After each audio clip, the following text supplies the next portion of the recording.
You know, we live in a time where everything looks challenging, even chaotic. You know, in Isaiah it says that the darkness, even the deep darkness, will cover the earth, but the glory of God will rise. You know, we are living in the end times, but we have hope. We have this hope in Jesus Christ, because we together are one new man, and this is Sevenfold Church.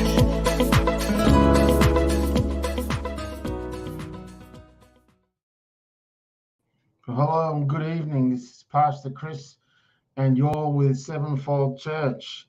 And I want to talk to you a little bit about the message that I shared earlier 2 days ago. And that message is from the Hebrew phrase, Kol Dimama Takar, which can easily be translated as the thin sound of thin silence. So I want to just share with you a little bit about my testimony of what I've been through the last few months. But before I do, I want to just read out what I posted. In other words, that the sound of silence, and then Elijah heard God. Now I'm reading from 1 Kings 19, beginning verse 11. The Lord said to Elijah, "Go and stand in front of the mountain, and I will pass by you." And we also know that in Exodus 33, verse 18 to 19, the Lord said, "Now show me your glory." And the Lord said, "I will cause all my goodness to pass in front of you." So Elijah experienced the glory of the Lord like Moses as the glory passed by them. Now I come to a stage where I needed some answers and I needed some understanding. And I'd been through a tremendously difficult time in my job. I've been through a tremendously difficult time in the church that I was pastoring. And it wasn't just one simple thing. It was a combination and a series of things. It was different challenges with different people, with different things. One particular person was particularly challenging. It was tough because I was looking after a job where there's normally 2 of us, and the guy was on leave for 6 weeks. And I was doing his job, my job, and I was doing a project, a very, very important for a power company. And things have just been a really hard, long slog. And yeah, I've talked to a guy tonight who was really encouraging to me and prayed for me. Lovely man of God named Luke. And, you know, he spoke about pioneers, and he spoke about tilling the ground, and just tilling the ground and tilling the ground and tilling the ground. And it kind of has felt like that, I'll put my hand to the plow, put my hand to the plow, put my hand to the plow.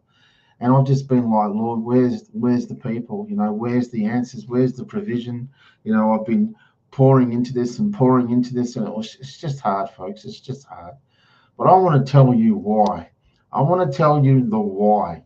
You see, the reason why we do what we do, the reason why I'm doing what I do, is first and foremost because God called me. God called me. God called Sharon and I, and we want to be a beacon of light. We want to be a beacon of hope. We want to be that beacon of hope to a lost and hurting world. There are people around us. There are people who live near us who are just looking for community, who are just looking for family and friendship. And that's just something that we want to be, and that's just something we want to do.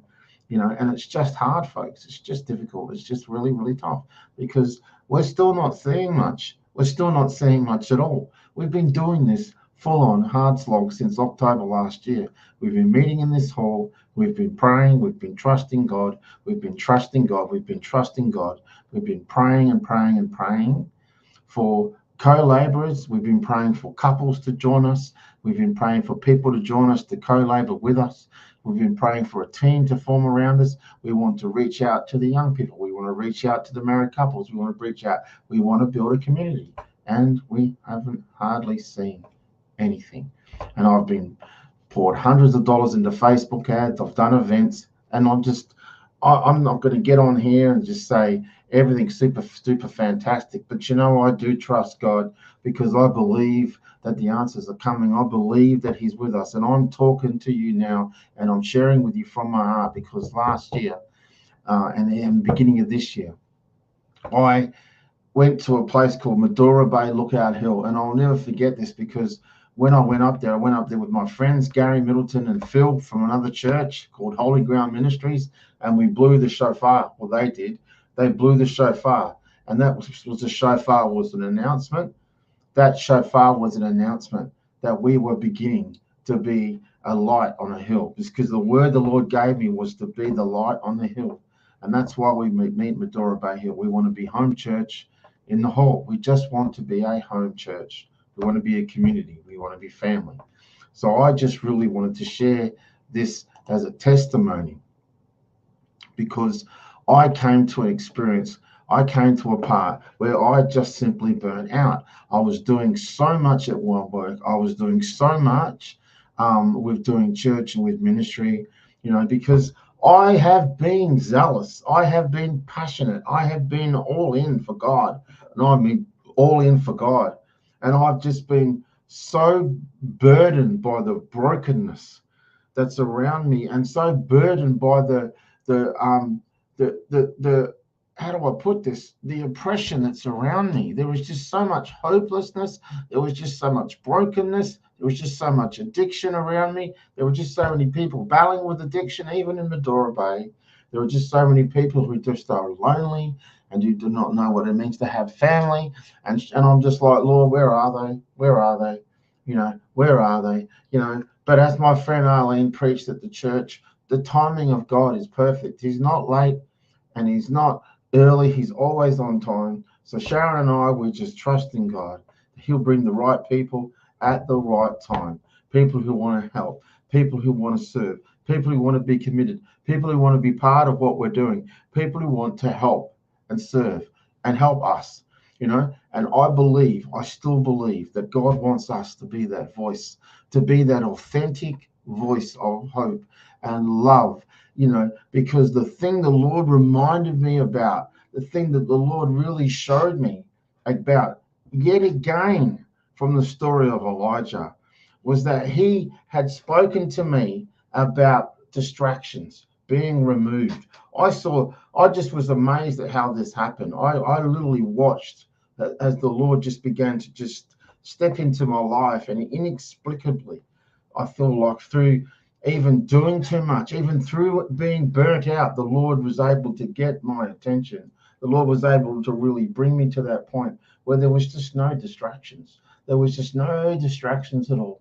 And I could see what he was doing. And I was crying out to him, what are you showing me? What are you saying me? And he was speaking to me about the sounds of silence. He was speaking to me, and he spoke to me through a friend of mine named Lawrence, who spoke to me and explained to me and taught me the original meaning of the still small voice. The original meaning, when I said, like I said, when it's spoken about in Cole, Dimama Dakar, the sound of thin silence, the sound of silence. In other words, it was in the silence, the sound of the silence, that then God spoke.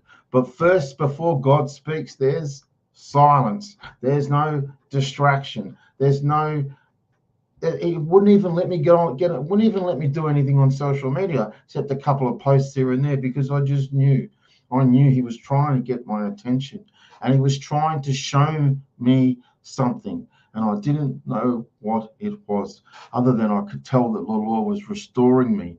The Lord gave me two particular dreams, and he literally restored me in my dreams, because I was just about broken, folks. I was so burnt out. I was so burnt out from my job. I was so burnt out from doing church and ministry and everything else that I was doing. I didn't know how quickly I could get back to doing what he called me to do. And yet he restored me miraculously in two particular dreams. And the one particular dream, he just completely ministered to me. It literally, I was on a ship in this dream, and he put me into this ship, and he just showed me things. And he also showed me things from my childhood. He showed me things about how he had healed me, and he was dealing with healing within me, and he was bringing me back to what he called me to do. Because sevenfold church is all about the fullness. It's all about the fullness of God. and what Sharon and I are all about is family. We really are all about family, and we really believe that people just are so lonely and they want to just be in family. They want to have friendship. They want to have community. That's really what we are passionate about. And yet we just feel like so frustrated because there's just not many people coming. There's not many people who are coming, and even tonight, I was getting ready to shut down the sevenfold private community group, because I just couldn't see, you know. And the thing that I also wanted to share is the word legacy. That word legacy is a powerful word. It's a strong word, and I want to talk about the word legacy because when we went to the state conference, you see, I'm actually a ordained minister under a network, a denomination called Full Gospel Australia, and Ron Sims, the national leader, spoke about a word called legacy. Now, when we think of the word legacy, we might think of, something that people inherit from you and take over from you and then see if they do a better job than you, but that's not what Ron spoke about.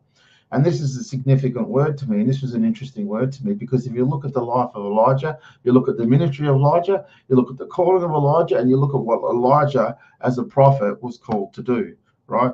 Now, he was calling the children of Israel to come back to the Lord their God. He took on the prophets of Baal. He took on the prophets of Asherah, okay? And he literally exposed all the false prophets. And so we know, and don't we? And we understand that that was his purpose. He wanted to leave a legacy. And this is what Ron spoke about. Sometimes legacy is when you can see something in others that others can't see. When you can see something in someone that someone else has given up on or that other people have given on. We are the kind of people who want to be there for people, who are the not quite rights or don't fit in. I don't call them that. They've never fitted in, or they've been called weirdos because, someone believed in me, someone sowed into me, someone loved on me and loved in my life. Someone saw something in me. That's legacy. That's legacy. And so what I did, I cried out to the Lord and I just said, Lord, I want your fruitfulness. I don't want the kind of fruitfulness that's measured by numbers. I don't want the kind of fruitfulness that's measured by how much tithes people are making. I don't want the kind of fruitfulness that's measured by how many people think I'm a great bloke or how many people think I've preached a great message. That's not what I want by legacy. That's not the kind of legacy I'm looking for. I want the kind of legacy that, that sees people that are broken, that are hurting, that have seen others give up on them and say, oh, you're no good.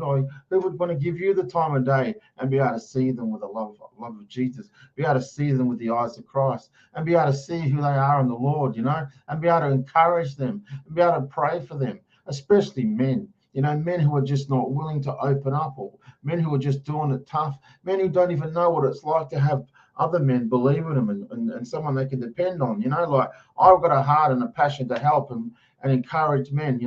My wife's got a heart and a passion to encourage women. We want to see young couples encouraged. We want to see the youth encouraged. You know what? We're just like a mama and a papa. That's legacy. So I said, Lord, please, whatever's not fruitful, take it away. And he took me seriously. And he began to sift me, and he began to take me through a shaking. I'm serious. He began to take me through a shaking to the point where I thought I was going to break. And yet the thing is, I fell upon the rock. I fell upon the rock of ages. I fell upon the rock. I fell upon Jesus, and he got me through, and he restored me through this burnout period. But what he also did was he took away the things that were just not important. Like how many people turn up, like how many people are there, like how many people are a part of Sevenfold, like how many people, like even just now he's reminding me yet again, it doesn't matter how many people read your post, it doesn't matter how many people watch this video, it doesn't matter because what matters is that I'm doing what he's called me to do, and that I'm doing it for him, and I'm doing it for each and every person that he wants me to pour his love into, that he wants me to encourage, that he wants me to be a blessing to you, because this is what he's called me to do.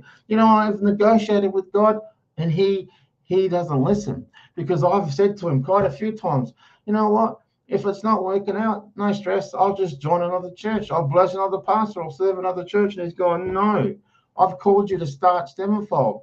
Many times I've actually said to him, hey, look, if I've got this wrong, I won't do it anymore. No, He keeps me back on track. Easter Sunday, Sound City Church. He said to me, you want to call this church Sevenfold, and it will be an end-time church. Okay, Lord, what's it all about? It's all about family. It's all about marriage. It's all about God's definition of marriage and family. It's all about the kingdom of God. And that's what it means to build legacy, because I just want to build his legacy. I want to see him come forth in you, the Christ of glory. That's all I want. That's all I care about. I'll just sit, I'll wait upon him. I will do what he's asking me to do, because I just want to worship him. I just want to worship him, and I just want to do what he's called me to do, and that's be his shepherd. I want to be a shepherd. I want to be a pastor for people. And, sometimes people can be difficult. Sometimes people can be demanding, but that's okay, because at the end of the day, it's his church. He builds the church, not me. So I'm just going to share that I'm grateful and that I'm thankful that he met me yet again. He's met me yet again, and he's shown me, just like he showed Elijah, that his legacy was in God, because he went and found Elisha. He went and found Elisha. And if there's one thing that I know about the story of Elisha at the very end of his time with Elijah, that Elijah was like a father to Elisha. And if there's one thing we need right now, it's fathers. It's fathers in the home. It's fathers in the church. We need fathers. We need fathers. We need men to be fathers. Fathers to your children. Fathers. We need fathers in the church. And we are a mama and a papa, me and Sharon, because the church needs fathers. The church needs men to rise up and be all we're called to be. And I say, yes, Lord, I will be what you've called me to be. I say, yes, Lord, I will be the father and the papa with Sharon, and she'll be the mama. And we say, yes, Lord, and we will keep plowing, and we will keep plowing. And yes, I might get discouraged again. Yes, I might even run ahead of God again. Yes, I might get too caught up in it that I've run ahead of God. And you know what? That's okay, because all that matters is that I love him, and I want to make him known through my life, through my work, through my church, through what he's called me to do. And I will do that, because Sevenfold Church is what he birthed. Sevenfold Church is what he birthed. And that is what we're going to do. So God bless you, and thank you for listening, because just let me close on this. January 2019, I can't ever forget this. A pastor whom I loved and respect. Yeah, we didn't always see eye to eye, and he was my pastor at the time. Took me to the top of the Medora Bay lookout, and he said, look over all the areas of Medora Bay, Chris. What do you see? What do you see? Anyway, I didn't get it. And he eventually said to me, do you know what I see? I look at a home and I see possibly a man struggling with mental health issues. I look at this other house over there and I see a marriage possibly breaking up that doesn't need to, that just need Jesus. I look at a house over there and I see a young person who's addicted to drugs, who wants to know, who needs to know they can have freedom in Christ. And he just kept doing this until I was in tears, And then last year, before October, we're in the Medora Bay Lookout Hall and we're blowing the shofar. Folks, I'm not in the Medora Bay Hall because I'm trying to be like a traditional church plant. I'm in the Medora Bay Hall because I just want to say, here is hope. Here is love, because we can introduce you to Jesus. That can be the answer for your addiction. That can be the answer for your marriage that's broken down. That can be the answer. That can be that hope for you where you feel like you've got no hope. That can be that way for you where you feel like you have no way. You feel like there is no way, but he is the way. And he can show you the way. And he can bring you the answers. And I needed to do this testimony because I was ready to give it all up, folks. I was ready to shut it all down. I was ready to say, I can't do this anymore. I just can't do this anymore, Lord. So I was like Elijah in the cave.